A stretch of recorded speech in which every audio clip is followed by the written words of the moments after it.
नमस्कार दोस्तों, मैं सुप्रिया स्वागत करती हूँ आपका डिकोड एग्जाम की डेली करंट अफेयर की क्लास में।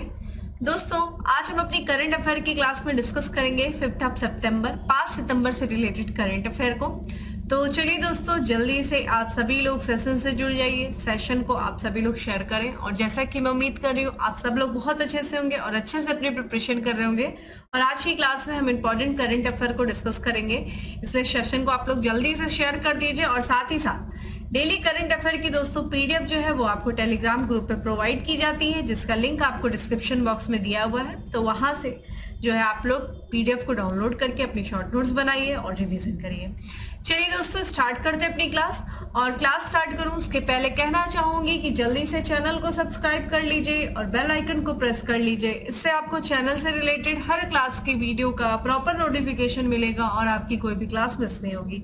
तो स्टार्ट करते दोस्तों। और आज की क्लास में हमारा सबसे पहला प्रश्न है कि देखिए, जब भी मैं क्वेश्चंस को रीड करूं तो आप लोग साथ में क्वेश्चन को ध्यान से पढ़िए और जो ऑप्शन दिए हुए जिन्हें आंसर आ रहा है उनमें से आंसर करिए कमेंट बॉक्स में, ठीक है। जिन्हें नहीं आ रहा वो भी कोशिश करिए, ठीक है। तो हमारा आज का सबसे पहला प्रश्न है कि हाल ही में किस अमेरिकी राज्य ने अक्टूबर को हिंदू विरासत माह घोषित किया है, ठीक है। तो अक्टूबर माह जो है, अक्टूबर मंथ जो आने वाला है नेक्स्ट मंथ, उसको हिंदू विरासत मंथ घोषित किया गया है, ठीक है। हिंदू हेरिटेज मंथ घोषित किया गया है किसके द्वारा दोस्तों? किस अमेरिकी राज्य के द्वारा, यही आपसे पूछा जा रहा। ऑप्शंस आप देख रहे हैं, ठीक है। तो जिन्हें आंसर आ रहा है कमेंट बॉक्स में आंसर करिए।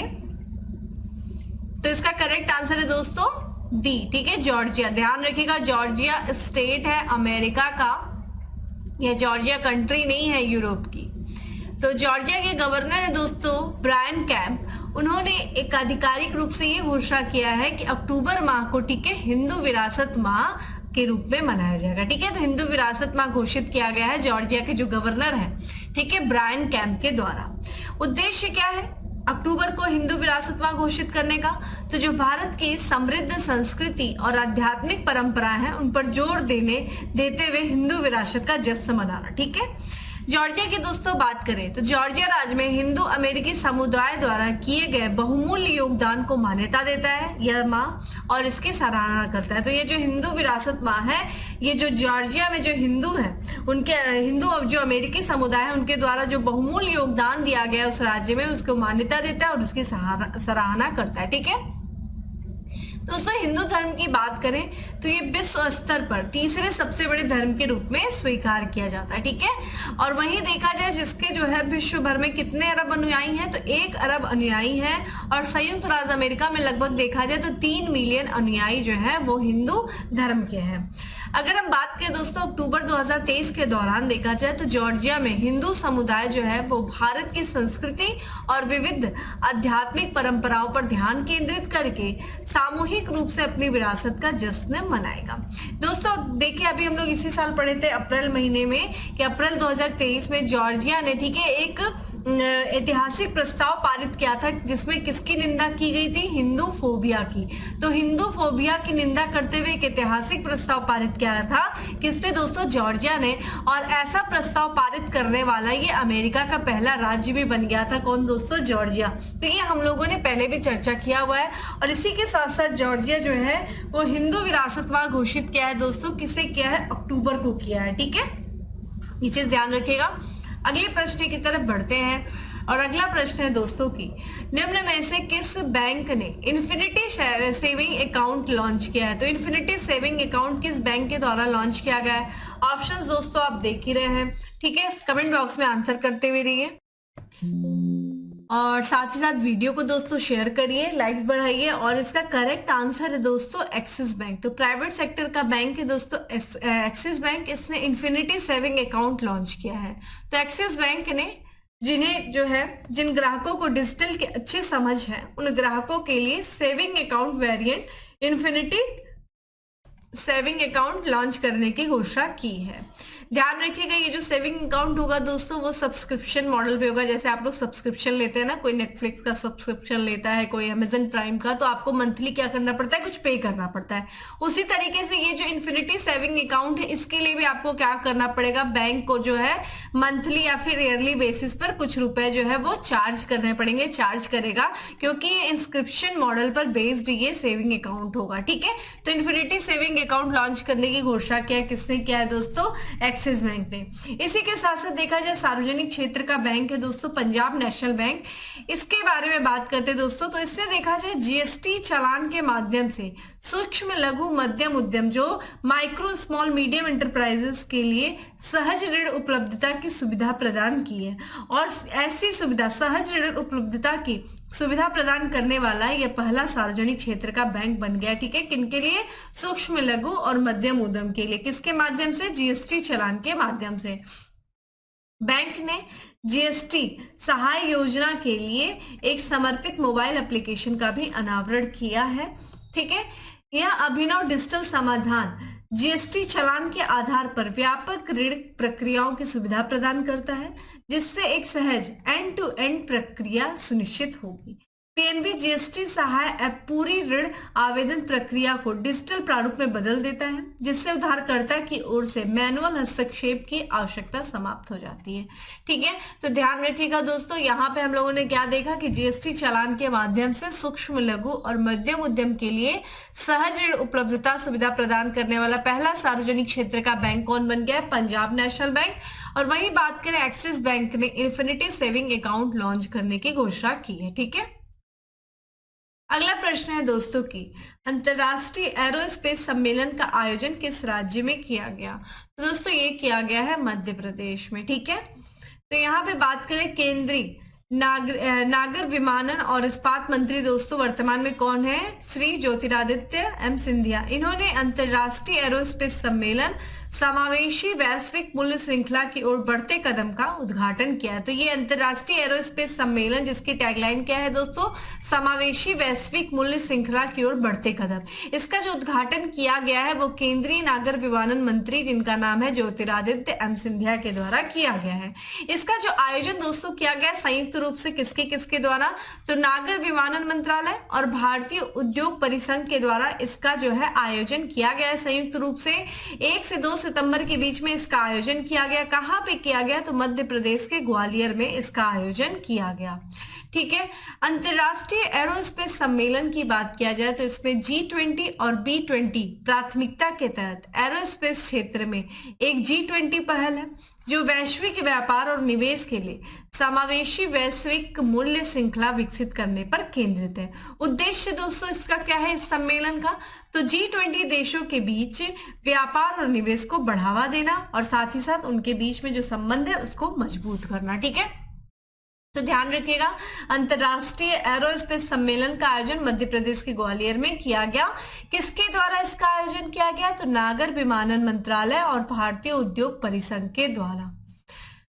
अगला प्रश्न है दोस्तों की भारत ने किस देश में चल रही अपनी अनुदान परियोजनाओं के लिए वित्तीय सहायता में महत्वपूर्ण वृद्धि की घोषणा की है। किसके द्वारा, किस देश में दोस्तों, जो भारत अपनी परियोजना चला रहा है जो उसमें वित्तीय सहायता दे रहा है उसमें वृद्धि करने की घोषणा किया है भारत ने। तो ऑप्शंस आप देख रहे हैं, देखिए सारे ऑप्शन भारत के पड़ोसी देश हैं और इसका जो करेक्ट आंसर है दोस्तों डी है श्रीलंका। ठीक है, तो भारत ने श्रीलंका में जो उसकी अपनी अनुदान परियोजनाएं चल रही हैं, ठीक है, उनमें वित्तीय सहायता महत्वपूर्ण वृद्धि करने की क्या किया है, घोषणा की है। यहाँ पे बात करें दोस्तों भारत श्रीलंका उच्च प्रभाव सामुदायिक विकास परियोजना संरचना के अंतर्गत कितनी परियोजनाएं जारी हैं, तो 9 परियोजनाएं जारी हैं और इन्हीं परियोजनाओं के लिए जो आवंटन है वो 50% से बढ़ा करके कितना कर दिया गया है, तो लगभग 300 करोड़ श्रीलंकाई रुपए तक कर दिया गया है। ठीक है, तो लगभग जो 9 परियोजनाएं हैं उनके लिए जो कुछ भी जो राशि आवंटन थी उसमें 50% की वृद्धि करके कितने रुपए तक का कर दिया गया है, तो 300 करोड़ रुपए जो है 300 करोड़ श्रीलंकाई रुपए कर दिया गया है। इन परियोजनाओं में देखा जाए कौन कौन से क्षेत्र से ये परियोजनाएं संबंधित है, तो शिक्षा क्षेत्र से है, स्वास्थ्य क्षेत्र से, कृषि क्षेत्र जैसे विभिन्न क्षेत्रों से संबंधित ये परियोजनाएं हैं। भारत सरकार की बात करें दोस्तों तो पहले ही उच्च प्रभाव सामुदायिक विकास परियोजना संरचना के अंतर्गत 60 से अधिक जो है परियोजनाओं को सफलतापूर्वक पूरा कर चुका है। इसके अलावा 20 और परियोजनाएं क्रियान्वयन के लिए विभिन्न चरणों में है। गौरतलब है भारत ने इस वर्ष जनवरी में विदेश मंत्री डॉक्टर एस जयशंकर की श्रीलंका यात्रा के दौरान इन संरचना के अंतर्गत परियोजना सीमा और शुल्क और कुल देखा जाए तो कुल वित्तीय निवेश को बढ़ाकर दुगना कर दिया था। तो इस दौरान जब अभी इस वर्ष देखा जाए जनवरी में जो भारत के विदेश मंत्री हैं एस जयशंकर, वो भी दोस्तों वो श्रीलंका यात्रा पे गए थे और श्रीलंका यात्रा के दौरान भी उन्होंने वित्तीय निवेश को बढ़ाकर दुगना कर दिया था। ठीक है, तो यहाँ पे ध्यान रखिएगा जो अनुदान परियोजनाएं हैं उसके लिए जो श्रीलंका को भारत के द्वारा जो वित्तीय सहायता प्रदान की जाती है उसमें जो है वृद्धि करने की घोषणा श्रीलंका के द्वारा किया गया है। तो इससे दोनों देशों के जो संबंध है वो मजबूत होंगे दोस्तों। ठीक है, यहाँ पे हम बात करते हैं अपने अगले प्रश्न की। 20वीं आसियान इंडिया सम्मेलन और 18वीं पूर्व एशिया सम्मेलन किस देश में आयोजित किया जा रहा है? ठीक है, किया जा रहा है, यहाँ पे किया गया नहीं, अभी आयोजन होने वाला है दोस्तों। तो कहाँ पे किया जा रहा है? ऑप्शंस आप देख रहे हैं, ये देखिए साउथ ईस्ट एशिया की ये देश है दोस्तों और इसमें करेक्ट आंसर है ए। ठीक है, इंडोनेशिया।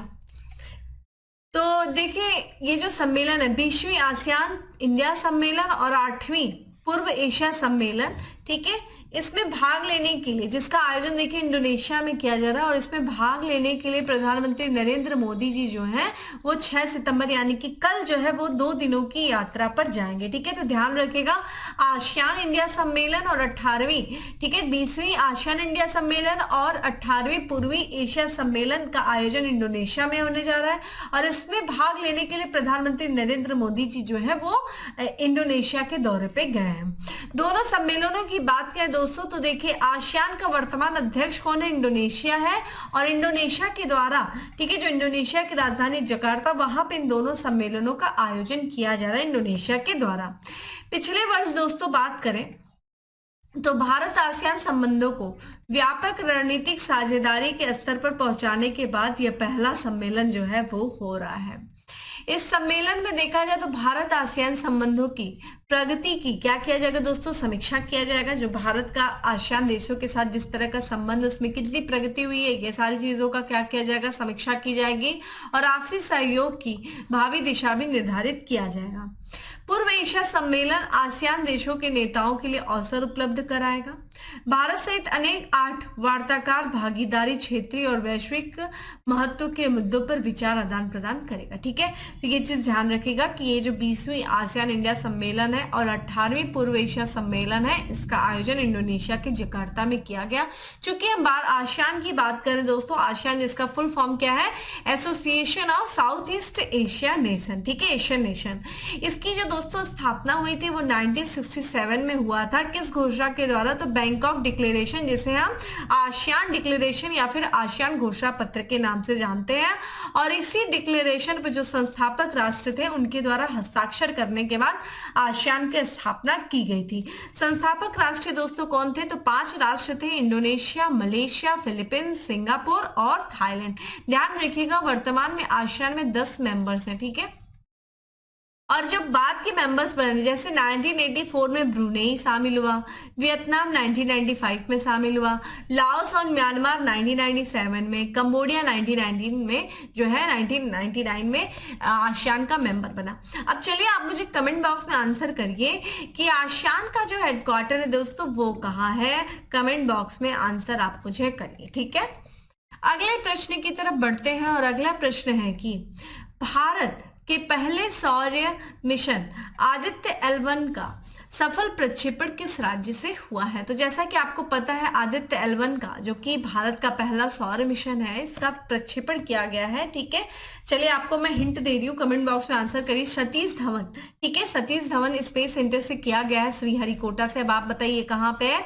तो आंध्र प्रदेश में। ठीक है, तो भारतीय अंतरिक्ष अनुसंधान संगठन, ठीक है। तो ध्यान रखिएगा जो भारत की जो अंतरिक्ष संस्था है, ठीक है, संगठन है जिसका नाम है इसरो, उसने सतीश धवन अंतरिक्ष केंद्र श्रीहरिकोटा से किस रॉकेट से दोस्तों, तो PSLV C57 के माध्यम से आदित्य L1 उपग्रह को सफल प्रक्षेपण किया। ध्यान रखिएगा ये आपको PSLV, ठीक है, पोलर सैटेलाइट लॉन्च व्हीकल के बारे में आपको पता होना चाहिए। PSLV C57 से आदित्य L1 को क्या किया गया, इस सैटेलाइट को लॉन्च किया गया है, ठीक है। और इसी के साथ साथ देखा जाए तो ये जो ये उपग्रह है दोस्तों, ये क्या करेगा, सूर्य का अध्ययन करेगा, ठीक है। और ये इस अध्ययन, सूर्य के अध्ययन के मिशन की दिशा में भारत ने अपना पहला कदम बढ़ा दिया है। तो ये सूर्य का अध्ययन करने वाला भारत का पहला, ठीक है, उपग्रह है आदित्य L1। आदित्य L1 देखा जाए 4 महीने की अवधि में लैग्रेंज 1 बिंदु पर पहुंच जाएगा। इस बिंदु पर देखा जाए सूर्य और पृथ्वी के गुरुत्वाकर्षण बल आकर्षण और प्रतिकर्षण के उन्नत क्षेत्र उत्पन्न करते हैं।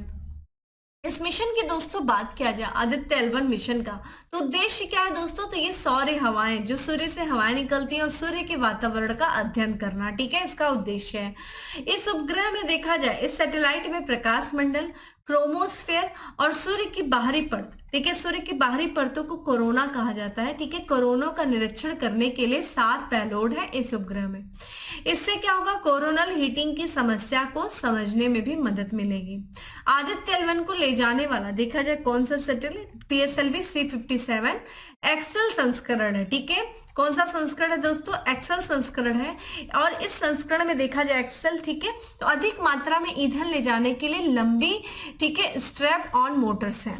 PSLV एक्सेल संस्करण की बात की जाए दोस्तों, तो इसका जो है उपयोग सबसे पहले 28 सितंबर 2015 को, ठीक है, किया गया था। भारत का जो पहला अंतरिक्ष खगोल विज्ञान वेधशाला है, ठीक है, एस्ट्रोसेट को लॉन्च करने के लिए भी किया गया था। किसको दोस्तों, तो इस PSLV एक्सेल संस्करण को, ठीक है। तो PSLV C57 के द्वारा लॉन्च किया गया है आदित्य L1 को, ठीक है, जो कि भारत का पहला सौर्य मिशन है। ये आपके लिए बहुत इंपॉर्टेंट है दोस्तों, ध्यान रखिएगा। चंद्रयान 3 बहुत इंपॉर्टेंट है, ठीक है। चलिए आप मुझे बताइए चंद्रयान मिशन जो था, चंद्रयान 3 मिशन के डायरेक्टर कौन थे, कमेंट बॉक्स में आप मुझे आंसर करिए। तो ये Chandrayaan 3 mission, Aditya L1 mission, ये आपके लिए मोस्ट इंपॉर्टेंट क्वेश्चन इस बार बनने वाले हैं, तो ये तो अच्छे से तैयारी कर लीजिएगा। अगले प्रश्न की तरफ बढ़ते हैं दोस्तों। अगला प्रश्न है कि भारत ने किस देश को हराकर 5S एशिया कप पुरुष हॉकी टूर्नामेंट का खिताब जीता है, तो किसे हराकर जीता है दोस्तों, ऑप्शंस आप देख रहे हैं और इसका करेक्ट आंसर है दोस्तों पाकिस्तान, ठीक है, पाकिस्तान को हरा करके। तो ये जो है फाइनल मैच हुआ है, ठीक है, 5S पुरुष हॉकी एशिया कप का जो फाइनल मैच हुआ है वो ओमान के सलालाह में हुआ है और यही में भारत ने पाकिस्तान को, ठीक है, पेनल्टी शूट आउट में हरा करके ये खिताब जीत लिया है। और इस खिताब के जीतने के साथ ही देखा जाए जो भारतीय टीम है वो अगले साल जो ओमान में ठीक है FIH 5S पुरुष हॉकी विश्व कप का जो मैच होने वाला है उसमें क्वालिफाई कर लिया है, ठीक है। ये भी ध्यान रखिएगा कि 2024 में जो FIH 5S पुरुष हॉकी विश्व कप होने वाला है वो ओमान में होने वाला है और भारत ने इसके लिए क्वालिफाई कर लिया है पाकिस्तान को हरा करके, ठीक है। तो हॉकी के 5S संस्करण में भारत ने 3 मुकाबले में पहली बार जो है वो पाकिस्तान को हराया। शूट आउट में बात करें दोस्तों तो पाकिस्तान कोई गोल नहीं कर पाया, जबकि भारत की ओर से मनिंदर सिंह ने, ठीक है, क्या किया, गोल कर लिया। देखिए हॉकी इंडिया के अध्यक्ष दोस्तों कौन है वर्तमान में, दिलीप तिर्की। इन्होंने क्या किया है, भारतीय टीम को शुभकामनाएं दी इस जीत के लिए। अगर हम बात करें हॉकी 5S की, तो ये फील्ड हॉकी का एक रूप है जिसमें समान कौशल और खेल सिद्धांत शामिल है। इसमें देखा जाए तो 5S, ठीक है, जो हॉकी 5S इसमें 4 फील्ड खिलाड़ी और एक गोलकीपर की 2 टीमें जो है वो 20 मिनट का मैच खेलती हैं। तो ध्यान रखिएगा दोस्तों 5S पुरुष हॉकी एशिया कप के फाइनल में भारत ने पाकिस्तान को हराया है और ये मैच कहाँ पे हुआ था, तो ओमान के सलालाह में आयोजित हुआ है। अगले प्रश्न की तरफ बढ़ते हैं। ये भी देखिए आपके स्पोर्ट्स से रिलेटेड है, लेकिन ध्यान रखिएगा यहाँ पे महाराष्ट्र ने किस देश के पेशेवर संघ फुटबॉल के साथ समझौता ज्ञापन पर हस्ताक्षर किया है। तो ऑप्शंस आप देख रहे हैं दोस्तों और इसका करेक्ट आंसर है डी है जर्मनी, ठीक है। तो महाराष्ट्र सरकार ने 14 साल से कम उम्र के खिलाड़ियों के लिए, ध्यान रखिएगा, 14 साल से कम उम्र के खिलाड़ियों के लिए एक फुटबॉल टीम बनाने के लिए जर्मनी की पेशेवर एसोसिएशन फुटबॉल लीग, जिसका नाम क्या है, बुंदेशलीगा, उसके साथ एक समझौता ज्ञापन पर हस्ताक्षर किया। तो उद्देश्य क्या है, जो 14 साल से कम उम्र के खिलाड़ी हैं उनकी एक फुटबॉल टीम बनाएगा कौन, महाराष्ट्र सरकार। और इसके लिए जो जर्मनी की एक पेशेवर एसोसिएशन फुटबॉल लीग है जिसका नाम है बुंदेशलीगा, उसके साथ समझौता ज्ञापन किया है। समझौते पर देखिए हस्ताक्षर किसके द्वारा किया गया, तो महाराष्ट्र सरकार की ओर से स्कूली शिक्षा और खेल विभाग के जो प्रधान सचिव हैं रंजीत सिंह देओल, और जो बुंदेसलीगा की प्रतिनिधि थी जिनका नाम है जूलिया फार, उनके द्वारा हस्ताक्षर किया गया है। तस्वीर आप देख सकते हैं स्क्रीन पे है। यह युवा फुटबॉलरों को अपने कौशल को विकसित करने और संभावित रूप से उच्च स्तर पर प्रतिस्पर्धा करने में क्या करेंगे, मदद करेगा। अगर हम बात करें बुंदेसलीगा की, तो दोस्तों ये जर्मनी की प्रमुख पेशेवर फुटबॉल लीगा है, ठीक है, लीग है, और ये यूरोप में अग्रणी फुटबॉल लीगों में से एक है और सरफेस फुटबॉल खिलाड़ी और टीमें लीग से संबंधित है। तो ये चीज ध्यान रखिएगा दोस्तों, महाराष्ट्र सरकार ने किया है, ठीक है, किसके साथ, जर्मनी के पेशेवर एसोसिएशन जो है, पेशेवर एसोसिएशन फुटबॉल लीग है बुंदेसलीगा के साथ समझौता ज्ञापन किया है। उद्देश्य क्या है, 14 साल से कम उम्र के खिलाड़ियों की, ठीक है, एक फुटबॉल टीम तैयार करना। अगले प्रश्न की तरफ बढ़ते हैं और अगला प्रश्न है कि किस देश में तख्ता पलट के बाद जनरल ब्राइस ओलिगोई, ठीक, नुगेमा को अंतरिम नेता घोषित किया गया है। तो ये अफ्रीका देश है दोस्तों, अफ्रीकी देश है जिसका नाम है गैबॉन, ये वेस्ट अफ्रीका में स्थित है। तो गैबॉन में देखिए अभी वहां के सैनिकों के द्वारा क्या किया गया, तख्ता पलट किया गया, और तख्ता पलट करने का जो सेना के जनरल थे, ठीक है, ब्राइस ओलिगो, ठीक है, नुगेमा, उनको अंतरिम नेता घोषित किया गया है। तो सेना के अधिकारियों ने सत्ता पर कब्जा कर लिया है गैबॉन में, और उन्होंने क्या किया, जनरल ब्राइस जिन्होंने इस पूरे जो है सत्ता जो तख्ता पलट का नेतृत्व किया, जो प्रमुख लीडर थे सेनाओं के जिनका नाम है, ठीक है, ब्राइस ओलिगियो नुगेमा, उनको अपना नेता नामित किया है। यहाँ पे देखिए जो वहां पे गैबॉन में जो चुनाव हुआ था, तो चुनाव प्राधिकरण के द्वारा जो वहां के जो राष्ट्रपति थे पहले, अली बोंगो, ठीक है, और निम्बा, उन्होंने फिर से राष्ट्रपति का चुनाव जीता था और फिर से राष्ट्रपति चुने जाने की घोषणा की गई थी। उसके बाद से सेना ने वहां पे सत्ता पर कब्जा कर लिया। सेना के अधिकारियों ने बताया कि चुनाव के नतीजे जो थे आए थे उसको रद्द कर दिया गया और सभी सीमाएं क्या कर दी गई, बंद कर दी गई। संसद के दोनों सदनों सहित सभी जो सरकारी निकाय उनको भंग कर दिया गया है, ठीक है। तो गैबॉन, चूंकि गैबॉन की दोस्तों बात करें तो ये अफ्रीका का एक देश है, वेस्ट अफ्रीका की तरफ स्थित है। देखिए ये अटलांटिक सागर से लगा हुआ देश है, ठीक है, गैबॉन, ठीक है, और लिब्रेवेली जो है ये इसकी कैपिटल है। और यहाँ पे देखिए 3 देशों से अपनी सीमा को साझा करता है, इक्वेटोरियल, ठीक है, ध्यान रखिएगा, इक्वेटोरियल गिनिया, ठीक है, कैमरून और रिपब्लिक ऑफ द कांगो के साथ ये अपनी सीमा को साझा करता है। तो गैबॉन की आप लोकेशन आप देख सकते हैं। अब बात करते हैं दोस्तों अगले प्रश्न की, और अगला और आज का हमारा लास्ट एमसीक्यू है कि पहली जहाँ पे चैरिटी मैराथन की मेजबानी 2024 में किस देश द्वारा की जाएगी। तो ये पहली जायद चैरिटी मैराथन है, यानी कि जो चैरिटी एक तरीके से मैराथन से जो इकट्ठा किए गए पैसे होंगे उनको चैरिटी के उद्देश्य से लगाया जाएगा। तो ये 2024 में किस राज्य के द्वारा की जाएगी, इसकी मेजबानी ये किया जाएगा केरल के द्वारा, ठीक है। तो जायद चैरिटी मैराथन की उच्च आयोजन समिति ने यह घोषणा किया है कि भारत में मैराथन का जो उद्घाटन संस्करण है ये 2024 में केरल में आयोजित किया जाएगा, ठीक है। केरल राज्य के अधिकारियों और संयुक्त अरब अमीरात में भारतीय समुदाय के सहयोग से मैराथन का आयोजन किया जाएगा, ठीक है। जायद चैरिटी मैराथन की दोस्तों बात किया जाए तो ये एक खेल का आयोजन है जो धर्मार्थ कार्यों के लिए धन जुटाता है। तो एक तरीके से धर्मार्थ अच्छे कार्यों के लिए इस जो है मैराथन के द्वारा क्या किया जाता है दोस्तों, धन जुटाया जाता है खेल प्रतियोगिता के माध्यम से। केरल में मैराथन से जो प्राप्त आय होगा उसका उपयोग देखिए किसमें किया जाएगा, तो राज्य में स्वास्थ्य देखभाल जो पहल है उसका समर्थन करने के लिए किया जाएगा। केरल में मैराथन की घोषणा की गई है किसके द्वारा, तो संयुक्त अरब अमीरात और भारत के बीच जो लंबे समय से चले आ रहे संबंधों से में एक महत्वपूर्ण विकास है। जायद चैरिटी मैराथन संयुक्त जो अरब अमीरात के पूर्व राष्ट्रपति दिवंगत शेख जायद बिन सुल्तान अल नयान के विरासत के सम्मान में एक प्रतिष्ठित कार्यक्रम है। 2001 में मानवीय और धर्मार्थ संदेश फैलाने के लिए अबू धाबी में जायद चैरिटी मैराथन शुरू किया गया था। तो 2001 से शुरू किया गया था संयुक्त अरब अमीरात में। ठीक है, तो दोस्तों ये था आज का हमारा 10 MCQ। अब बात करते हैं दोस्तों फैक्ट्स ऑफ द डे के बारे में। तो आज का दोस्तों हमारा सबसे पहला फैक्ट है कि महिंद्रा एंड महिंद्रा की कंपनी स्वराज ट्रैक्टर्स का ब्रांड एम्बेसडर नियुक्त किया गया है। किसे किया गया है? महेंद्र सिंह धोनी को किया गया है। इंटरनेशनल एमी अवार्ड जीतने वाली पहली महिला, ठीक है, पहली भारतीय महिला बनी है। कौन बनी है? एकता कपूर। दिसंबर 2023 में ICAC की 81वीं पूर्व बैठक की मेजबानी करेगा कौन सा देश करेगा दोस्तों? भारत करेगा। अगला है साउथ इंडियन मिल्स एसोसिएशन परिसर में स्वतंत्र भारत के पहले वित्त मंत्री RK शनमुगन चेट्टी की प्रतिमा का अनावरण किया गया। कहाँ पे किया गया है? कोयम्बटूर तमिलनाडु में किया गया है। महाराष्ट्र मैच खेलने वाले पहले, माफ करिएगा, अंतरराष्ट्रीय मैच खेलने वाले पहले ट्रांसजेंडर क्रिकेटर बनी कौन? डैनियल मैकगोही। ठीक है, मैकगेही। तो दोस्तों ये था आज का हमारा करंट अफेयर। उम्मीद करती हूँ आपको अच्छा लगा होगा। अच्छा लगा है तो लाइक कर दीजिएगा, ज्यादा से ज्यादा लोगों को शेयर कर दीजिएगा। और डेली करंट अफेयर की जो PDF है वो आपको टेलीग्राम ग्रुप पे अवेलेबल है, जिसका लिंक आपको डिस्क्रिप्शन बॉक्स में दिया हुआ है। जाइए डाउनलोड करिए, ना सिर्फ डाउनलोड करिए बल्कि अपने शॉर्ट नोट्स बनाए, रिविजन करिए। चलिए दोस्तों फिर मिलते हैं हम अपने अगले सेशन में। तब तक के लिए bye, have a good day, stay safe and stay happy.